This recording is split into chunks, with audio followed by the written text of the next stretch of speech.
স্বৰ্গীয় ভৱেন্দ্ৰনাথ ডেকা দেৱৰ আজিৰ ছমহীয়া অনুষ্ঠানৰ লগত সংগতি ৰাখি বৃহত্তৰ গুৰেশ্বৰ অঞ্চলখনত এটা ডাঙৰ মানে অৰ্গেনাইজেশ্যন বেতনা শিক্ষা আৰু কৃষি উন্নয়ন সংঘৰ উদ্যোগত এই স্মৃতিচাৰণ অনুষ্ঠানখন পতা হ'ল আৰু ইয়াতে সমূহ গুৰেশ্বৰবাসী ৰাইজ তথা তেখেতৰ শুভাকাংক্ষী তথা গুণমুগ্ধ ছাত্ৰ ছাত্ৰী আত্মীয় স্বজন সকলোৱে উপস্থিত থাকি তেওঁৰ স্মৃতিচাৰণ সভাখন সকলো প্ৰকাৰে সফল কৰাৰ কাৰণে তেখেতসকলৰ ওচৰত মই চিৰকৃতজ্ঞ আৰু বহুত আন্তৰিক ধন্যবাদ জনাইছোঁ।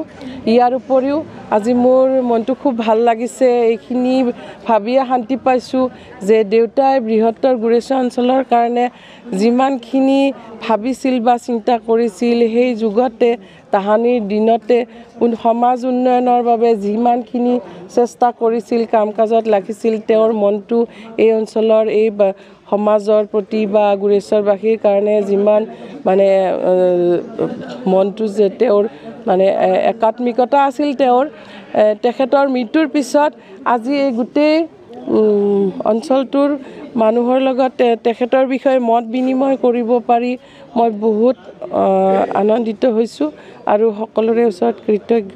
এইখিনিয়ে মই কৈছোঁ। আৰু স্বৰ্গীয় ভৱেন্দ্ৰনাথ ডেকা স্মৃতি গ্ৰহণ মন্ত্ৰ অংকন কৰা হ'ল আৰু লগতে এখন মেগাজিন উলিয়ালে ইন মেমৰি দেউতাৰ কাৰণে।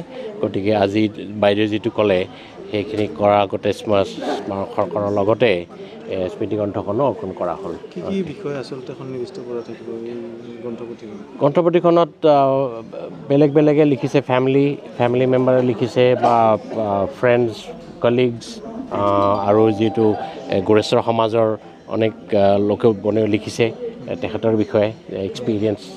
কিছুমান আছিল ষ্টুডেণ্ট, কিছুমান আছিল কলিগ, ফেমিলি মেম্বাৰ গোটেই লিখিছে তেখেতৰ বিষয়ে। কি হ'ব মানে আপোনাৰ দেউতা অসম সাহিত্য সভাৰ দ্বাৰা অনুষ্ঠানৰ লগত জড়িত, তাৰ বিভিন্ন অনুষ্ঠানৰ লগত জড়িত আছে। তেখেতৰ পুত্ৰ হিচাপে পুত্ৰ হ'বলৈ পায়, কি ব্যক্ত কৰিব আপুনি? মইতো নিজকে খুব ভাগ্যৱান বুলি ভাবোঁ যে তেওঁলোকে দেউতাই যিমানখিনি কৰিলে গোটেই গুৰেশ্বৰ অঞ্চলটোৰ কাৰণে একদম সৰুৰ পৰা মই যেতিয়াৰ পৰা জানো দেউতাই খালী সমাজৰ কামতেই সময় কটালে। ৰাইট, স্কুল 4-5 ঘণ্টা স্কুল, তাৰপিছত বাকীখিনি সময় গধূলি 7-8 বজালৈ ডেইলি, উইকেণ্ড শনিবাৰ ৰবিবাৰ লাগি অকল এই আই থিংক এই সংঘৰ যিটো বিল্ডিং বনাইছে সেইটো দেউতা সম্পাদক থাকোঁতে বনোৱা 1969ত, ৰাইট, তেতিয়া বনোৱা। তাৰপিছত গুৰেশ্বৰ গাৰ্লছ হাইস্কুল বনালে, তাৰপিছত লাইব্ৰেৰী আৰু বেলেগ বেলেগ অনুষ্ঠানত চবতে লাগি আছিলে। গতিকে তেখেতৰ পৰা যদি ইনস্পায়াৰ হৈ যদি আজিৰ ইয়াং জেনেৰেশ্যনে, আমাৰ জেনেৰেশ্যনৰ বা তাৰ পিছতো যদি জেনেৰেশ্যনে যদি তেনেকুৱা কৰিব পাৰে সমাজখনৰ কাৰণে, তেতিয়াহ'লে তেখেতৰ জীৱনটো ধন্য হ'ব। ঠিক আছে, থেংক ইউ। উন্নয়ন সংঘ আৰু উদ্যোগত আৰু প্ৰয়াত ভৱেন্দ্ৰনাথ ডেকাৰ পৰিয়ালৰ সহযোগত ইয়াত এখন গাম্ভীৰ্যপূৰ্ণ স্মৃতিচাৰণ আৰু গ্ৰন্থ উন্মোচনী সভা হৈ যায়। সভাত প্ৰয়াত ডেকাৰ কৰ্মনিষ্ঠা, সততা আৰু কৰ্মৰাজিৰ মানে সম্পূৰ্ণ স্মৃতিচাৰণ হৈ যায়।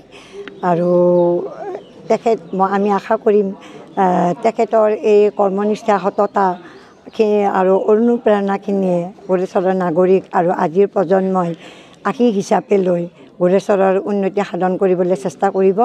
কাৰণ আমি জানো যে গুৰেশ্বৰৰ উন্নতি যিমানে বেছি হ'ব, প্ৰয়াত ভৱেন্দ্ৰনাথ ডেকাৰ আত্মাই সিমানে বেছি শান্তি পাব। ধন্যবাদ। মই যদিও শেষৰ ফালে আহি পালোঁ মোৰ কৰ্মব্যস্ততাৰ বাবে, আৰু মই নিজকে ধন্য মানিছোঁ। মোৰ শিক্ষাগুৰু এজনৰ আজি স্মৃতিচাৰণ সভা হৈছে, আৰু মই যদিও বক্তব্যবোৰ বেলেগৰ নুশুনিলোঁ, যিখিনি শুনিলোঁ তাৰ পৰা এটাই ভাল লাগিছে যে ডেকা ছাৰক পাহৰিব পৰাটো ইমান সম্ভৱ নহয়। আৰু আজি আমি যিখিনি গুৰেশ্বৰ ছাত্ৰ, গুৰেশ্বৰ হাইস্কুলৰ যিখিনি আমি আজিৰ ডেটত সাফল্য হোৱা বুলি ভাবোঁ, অৰ্থাৎ সাফল্য নোহোৱাখিনিক ধৰিলেও এই ডেকা ছাৰ আৰু অন্যান্য শিক্ষাগুৰুসকলৰ যিটো বৰঙণি আমি নুই কৰিব নোৱাৰোঁ। আৰু গুৰেশ্বৰত যিটো সময়ত শিক্ষাৰ অভাৱ, যিটো সময়ত বেতনা কৃষি উন্নয়ন সংঘই শিক্ষাৰ বাটকটীয়া হিচাপে গুৰেশ্বৰ হাইস্কুলখন গুৰেশ্বৰ হাই ছেকেণ্ডেৰীলৈ উন্নত কৰিলে, এম ই স্কুলৰ পৰা হাই স্কুললৈ উন্নত কৰিলে, কলেজ পাতিলে। আৰু সেই গোটেই অনুষ্ঠানবোৰত এই ডেকা ছাৰো জড়িত আছিল। আৰু তেওঁ নিজেও এজন গড়েশ্বৰ হাইস্কুলৰ শিক্ষক হিচাপে আমাক যিখিনি আদৰ্শ দেখুৱাই গ'ল, তেওঁ অকল শিক্ষকেই নহয়, শিক্ষাৰ সমান্তৰালভাৱে শিক্ষক হিচাপে শিক্ষা দান কৰাৰ লগতে তেওঁ সমাজৰ যিখিনি আধৰুৱা কাম বা গড়েশ্বৰৰ এনেকুৱা এখন অনুন্নত ঠাইক ডেভেলপ কৰিবৰ কাৰণে যিখিনি অফিচ বা যিখিনি পথ উন্নয়ন হ'ব লাগে, যেনেকুৱা ধৰণৰ ইয়াত অফিচ হ'ব লাগে, যেনেকুৱা ইয়াত শিক্ষাৰ মানদণ্ড হ'ব লাগে, সেইখিনি গঢ়াত শিক্ষা কৃষি উন্নয়ন সংঘৰ যিটো অৱদান আৰু তাত জড়িত ব্যক্তিসকলৰ অৱদানটো নুই কৰিব নোৱাৰি। আৰু তদ্ৰুপ হিচাপে আমাৰ ডেকা ছাৰে যিহেতু কৃষি উন্নয়ন সংঘৰ লগত তেওঁ জড়িত আছিল, বিভিন্ন সময়ত বিভিন্ন ধৰণৰ বিষয়বাব লৈ কৃষি উন্নয়ন সংঘৰ লগত জড়িত হৈ গড়েশ্বৰ বিভিন্ন উন্নয়নমূলক কামত অংশগ্ৰহণ কৰিছিল। আৰু মই ভাবোঁ আজি তেওঁৰ ছমহীয়া যিটো তিথি, এই ছমহীয়া তিথি উপলক্ষে গড়েশ্বৰ বেটনৰী কৃষি উন্নয়ন সংঘই তেওঁৰ স্মৃতিচাৰণ সভা এখন পাতিছে। আৰু স্মৃতিচাৰণ সভাত এখন তেওঁৰ গোটেই স্মৃতি বিজড়িত লিখকসকলে লিখা কথাবোৰলৈ এখন গ্ৰন্থ উন্মোচন কৰিছে। আৰু সেইখনৰ বেটুপাত পঢ়ি আৰু পঢ়িলে আৰু আপুনি যদি এই যিসকল লিখকৰ যিবিলাক হেডলাইন অৰ্থাৎ তেওঁলোকৰ লিখনিৰ যিটো ধাৰা, সেইবোৰ চালে দেখা যায় যে ভৱেন্দ্ৰনাথ ডেকা ছাৰ কিমান গড়েশ্বৰৰ কাৰণে তেওঁৰ বৰঙণি আছে আৰু দি থৈ গৈছে, সেইটো আমি কেতিয়াও পাহৰিব নোৱাৰোঁ। আৰু এজ এ ছাত্ৰ মই এটা কথাও কওঁ, যেতিয়া মই গড়েশ্বৰ হাইস্কুলৰ ছাত্ৰ আছিলোঁ, তেতিয়া গড়েশ্বৰৰ পৰিৱেশ আজিৰ পৰিৱেশ নাই। আৰু তেতিয়া ছাৰসকলক আমি দিনে ৰাতিয়ে ৰাস্তাই ঘাটে লগ পাওঁ। আৰু আপোনালোকে জানে যে আমাৰ শৈক্ষিক জীৱনত আমি শিক্ষক গুৰু দেখিলে চাইকেল চলাই গ'লে আমি নমি দিওঁ। আৰু ডেকা ছাৰে সন্ধিয়া যেতিয়া স্কুল শেষ হয়, গড়েশ্বৰ টাউনৰ ফালৰ পৰা হাইস্কুলৰ তেওঁৰ য'ত ঘৰ, হাইস্কুলৰ ওচৰতে ঘৰ, সন্ধিয়া ওলাই আহে, আমি ৰাস্তাত আমাক লগ পাই আমি যেতিয়া সন্ধিয়া যাওঁ। আৰু আমি অলপ ছাত্ৰ হিচাপে কিছু দুষ্টামি কৰিছিলোঁ। আৰু সেই দুষ্টামিবোৰত আমাৰ কিন্তু কোনো ধৰণৰ মলিনতা নাছিল, বয়সৰ যিটো দুষ্টামি সেইটো কৰিছিলোঁ।